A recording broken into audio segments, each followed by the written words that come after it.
parle, c'est la joie autour de moi. Quand je parle français, je suis très content. Je parle, tu parles, il parle français. On va procéder à la deuxième présentation sur l'adaptation d'un contenu d'enseignement avec ou sans l'IA, qui sera faite par Monsieur Saraf. Est-ce qu'on peut applaudir pour Monsieur Saraf? Alors, une fois de plus, bonjour. Bonjour. Voilà, bonjour. Ok.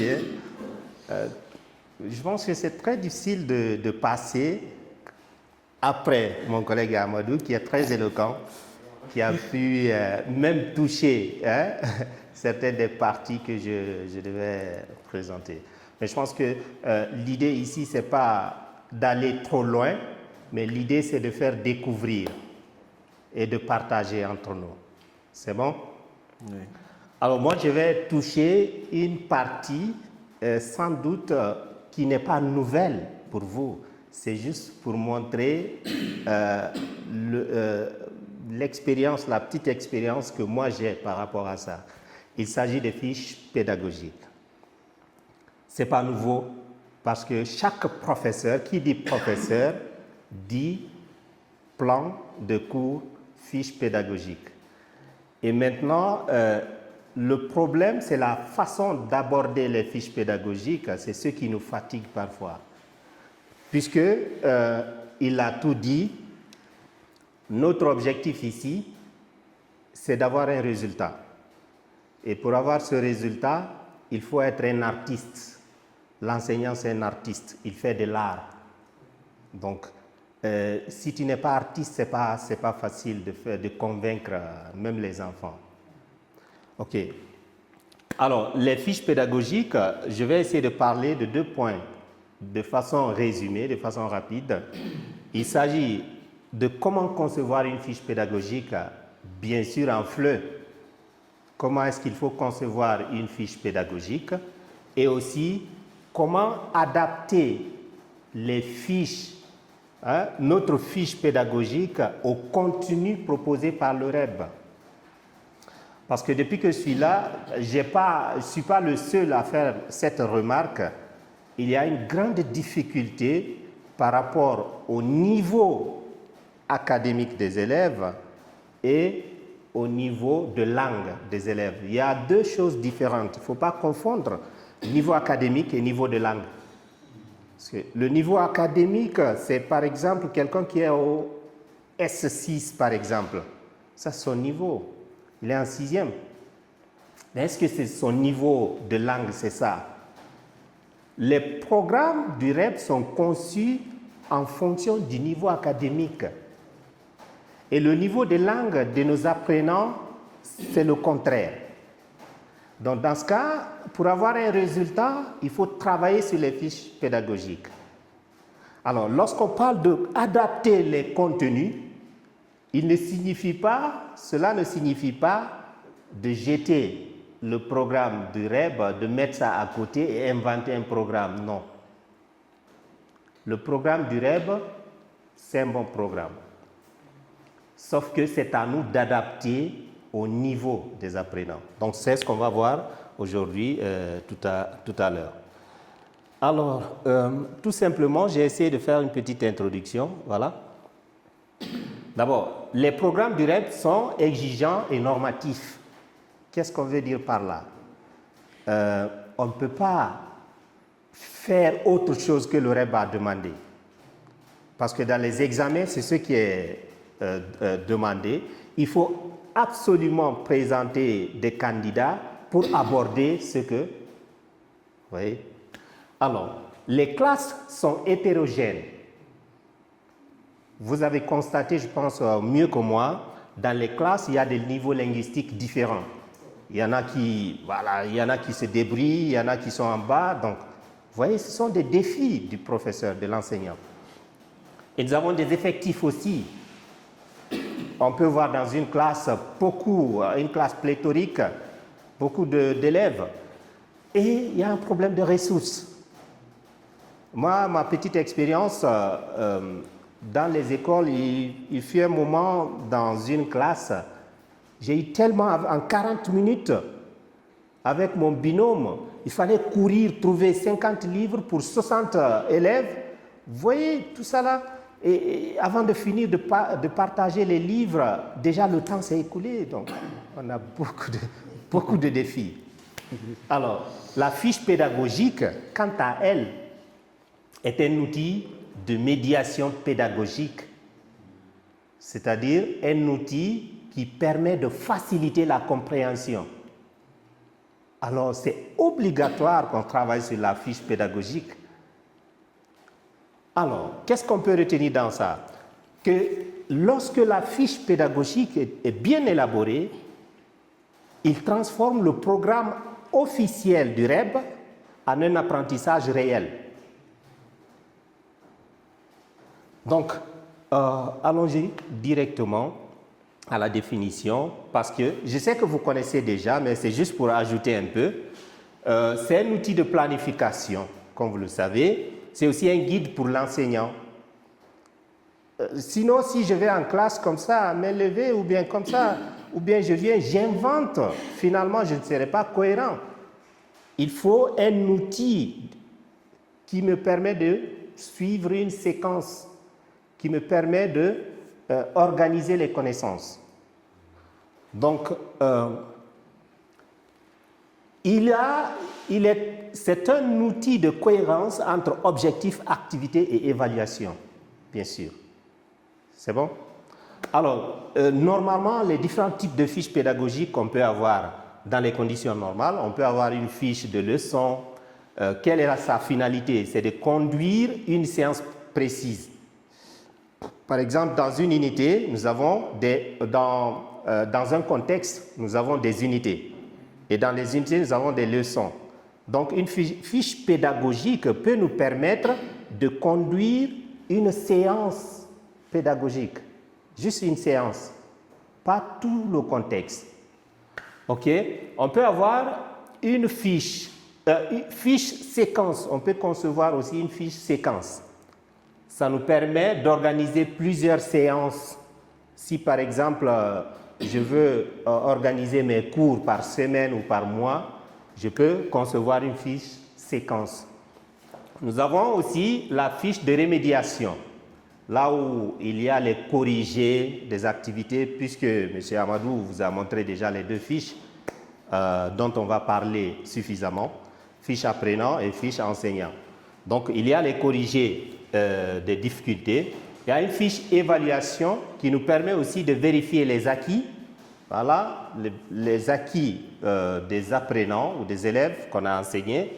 Il y a une fiche projet qui nous permet de développer les compétences intégrées. Donc ça, c'est dans les détails. Mais ce qui est dans le contexte du REB, la fiche leçon est suffisante. Elle est suffisante. On va en parler tout à l'heure.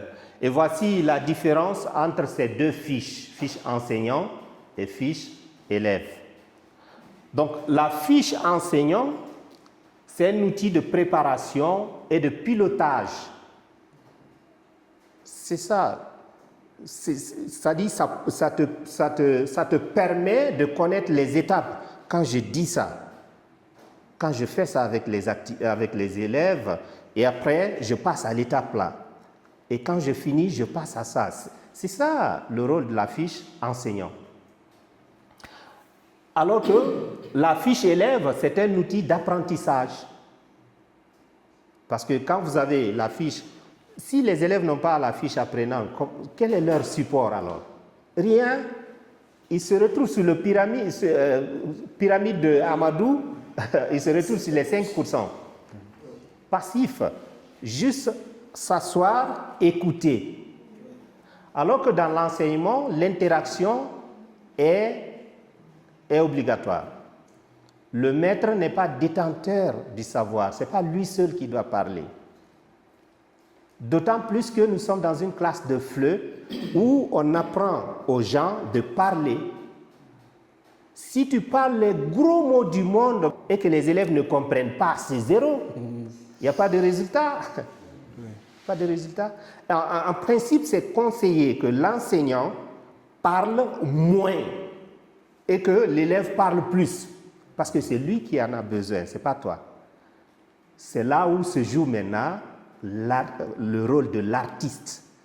Le prof doit être artiste pour permettre aux autres qui refusent de parler ou bien d'autres qui sont timides, trouver des astuces, trouver des techniques pour que ces gens-là vraiment parlent. Raison pour laquelle, au niveau des fiches pédagogiques, je vais anticiper un peu, la première étape, c'est les brise-glaces. Il faut être capable de construire des brise-glaces. Dès que tu rentres en classe, il faut inventer quelque chose qui éveille tout le monde, soit qui fait rire, soit qui... C'est ça, brise-glace. Pour ceux qui dormaient ou pour ceux qui sont timides, qui n'osent pas parler, tu mets brise-glace devant eux, donc tout le monde a le courage. C'est ça l'importance de la fiche. Alors, je pense, voilà, elle est destinée à l'enseignant, alors que l'autre là est destinée à l'apprenant.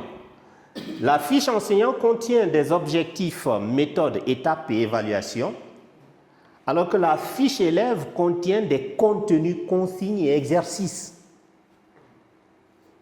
Sur la fiche apprenant, c'est les exercices, les consignes. Faites ça, trouvez ça, faites ça, c'est des consignes et des exercices. Alors qu'ici, c'est des objectifs, des méthodes que l'enseignant doit utiliser pour faire comprendre et des étapes de suivre la séquence. Ensuite, la fiche enseignant sert à organiser la séance, alors que la fiche apprenant sert à apprendre et à s'entraîner. Ça peut être demandé à l'inspection. Voilà, chez nous, par exemple, la fiche enseignant peut être demandée à l'inspection. Donc, l'inspecteur peut demander, par exemple, oui, quelles sont tes fiches pédagogiques, par séquence et en fonction du programme. On a le préfet d'études ici. Ah, voilà, il est là. il va nous en dire mieux. Voilà. Ils sont eux qui collectent. Voilà. Donc, c'est ça. Alors qu'ici, ça peut être distribué et copié. Donc, voilà la différence entre les deux. Qu'est-ce qu'on peut retenir dans tout ça là? C'est qu'en résumé, la fiche enseignante organise l'enseignement, alors que la fiche élève facilite l'apprentissage. C'est le résumé. Ouais. On peut avoir l'évaluation formative ou l'évaluation sommative. Donc, nous devons vérifier, lorsque tout ça s'est fait, à travers un petit exercice, voir, oui, est-ce qu'ils ont compris? Vous savez, nous, on a une culture qui n'est pas vraiment très pédagogique, mais que 80% ou 90% des enseignants le font. Après un cours, on demande, c'est compris? C'est vrai. Tout le monde, Tout le monde dit oui. Je me rappelle avec les enfants, avec les élèves, voilà, par exemple avec les élèves, quand ils sont fatigués en classe, ils veulent sortir. Ils sont des bénis oui-oui. Tout ce que tu dis, c'est oui. C'est compris? Oui. Tu manges? Oui. Ça va pas? Oui. Et surtout nos élèves ici qui n'ont que oui dans la bouche, ils n'ont aucune phrase à français. Voilà. Donc c'est ça, c'est pas conseillé de demander si c'est compris, mais c'est appliquer une chose pour voir s'ils ont compris. La pédagogie, c'est ça. Donc, au lieu de demander aux gens si c'est compris, non, applique. Le séminaire est très court, sinon j'allais faire un exercice, peut-être sur Kahoot, que nous allons essayer de faire ensemble. On peut arranger ça prochainement. Mais je pense que la prochaine fois, on va essayer de mieux organiser ça et de faire avec des ateliers, des activités pratiques pour l'élaboration surtout de la fiche pédagogique. C'est bon? Donc c'est ça l'évaluation. Maintenant, l'adaptation des fiches. Le deuxième point, rapidement. Pourquoi nous devons adapter les fiches? I'm sorry. Ok, vas-y. Ok, juste quelques minutes. Oui. Pourquoi adapter le programme du REP? Parce que le programme du REP fixe des objectifs, pas des méthodes. Le programme du REP, ce que vous voyez, vous dites, ah, le cours est... Non, la leçon est très compliquée par rapport au niveau des élèves. Oui, ce sont les objectifs du REP. Ils ont fixé juste des objectifs. Que l'élève soit capable de s'exprimer oralement et à l'écrit sur le thème là. C'est ça. Maintenant, la méthode, c'est toi qui utilises la méthode. Et le livre qu'il te donne a des textes très longs. C'est à toi de travailler. Tu peux adapter ce texte. Moi, j'ai conçu des petites fiches pédagogiques à l'école lors de mes interventions où j'ai adapté les mêmes leçons, le même cours, avec les mêmes images. Parfois, je prends des textes propres à moi, mais qui sont en rapport avec le texte. Parfois, je résume le texte. C'est possible. Et surtout avec l'IA, c'est possible. L'intelligence artificielle. C'est possible de résumer. Il suffit juste, comme le temps est parti, sinon on allait faire une démonstration, de prendre une fiche. On peut montrer le chat. Voilà, voilà, justement. Juste en parlant de cette adaptation, en parlant de l'utilisation de l'IA, nous utilisons ChatGPT, beaucoup de trucs, mais nous l'utilisons mal. C'est ça la vérité. Je vais vous dire un secret. Ces choses-là, ces applications ne disent pas toujours la vérité. Ce n'est pas toujours la vérité. Parce que c'est des machines, ce ne sont pas des personnes. Alors, pour que ça te dise la vérité, il faut passer par beaucoup de techniques. Beaucoup de techniques. Donc, ça y est. Voilà. Voici, vous pouvez expliquer? Voilà. Ça, oui. Donc, nous avons ici un texte qu'on a pris comme un exemple. Regardez, même ici sur l'image, vous voyez la longueur du texte. Non seulement le texte est long, mais vous conviendrez avec moi que les mots, les termes, les expressions utilisées sont trop élevés par rapport au niveau des élèves. Et comment nous allons faire? Il suffit juste de copier le fichier, par exemple, si vous voulez. Une photo, juste une photo. Une photo. Vous prenez ça en photo, ou bien vous prenez en PDF, vous essayez de mettre dans ChatGPT. Cliquez ici, Cliquez le plus ici, ici, et ajoutez. Ajouter photo ou bien Fichier. Photo software. Donc, dès que vous ajoutez, la procédure suivante, c'est quoi? C'est de demander à Chat de faire le travail. Mais on ne demande pas n'importe comment. La première chose d'abord, il faut donner une fonction à Chat. Chat doit être à ta place. C'est-à-dire, tu dois lui donner la fonction d'enseignant ou bien la fonction de chercheur, en tout cas en fonction de ce que tu veux. Donc, tu donnes une fonction à Chat. C'est ça le rôle. Tu lui donnes, comment dirais-je, des tâches. La tâche c'est quoi? Tu veux que, voilà, voici un exemple. Tu es enseignant de FLE. On a donné déjà un rôle. Oui. N'est-ce pas? On a donné un rôle à Chat. Tu es enseignant de FLE. En se servant de l'image rattachée, voilà, réduis la longueur du texte de lecture en maintenant le vocabulaire, le niveau de langue, le contexte et le sens. Très important. C'est ça la fonction qu'on a donnée. D'abord, il faut donner un rôle, après donner les tâches. Ce sont les tâches qu'on a données à Chat. Après, n'invente pas des personnages. On lui a limité. Il faut donner des limites. Parce que c'est une machine, si tu ne limites pas la machine, elle sort partout. Hein. Elle t'amène parfois même des personnages qui n'existent pas.